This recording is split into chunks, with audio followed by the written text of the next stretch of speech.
Сәлеметсіздер ме, құрметті көрермендер, мен Әділ Қазылар. Мен өзім туралы қысқаша таныстырып өтейін. Жасымнан ұстаздыққа бет бұрғанмын. Топ ішінен сайысқа кеп тұрғанмын. Тәрбие, білім беріп, жолын аштым, талай-талай бұрымды қыз, текті ұлдардың. Шыққан тегім Қоңырат дейтін елден, жақсылардың ізімін шыққан төрден.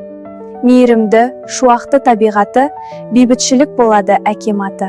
Өз есімім Мереке, қызың болам, қуантуға жаралған адамзатты. Сынақ-ата жұртының келінімін, батасымен үлкеннің өсіп өнген. Әйел өмір мен өнегені ұштастырған асыл тұлға. Үлкенге құрмет көрсетіп, ата-енеме изетпен шай ұсынып, осы отбасының берекесін арттыру мен үшін үлкен бақыт. Ас әзірлеп, отбасымның көңілін тауып, шаңырағымыздың шаттығын арттыру менің күнделікті қуанышым. Өмірім ізгілік пен мейірім жолы, біліммен нұрлансын әрбір қолы. Мен Мереке, жүрегі жылы жан, бақыт пен білімге бастайтын ұстазбын. Мақсатым шәкірттерге білім беру. Жақсылыққа жетелеп, жол көрсету. Әр жетістік шәкіртімнің жеңісі, ұстаз үшін ең үлкен қуаныш. Сайысқа қатысу мен үшін үлкен құрмет.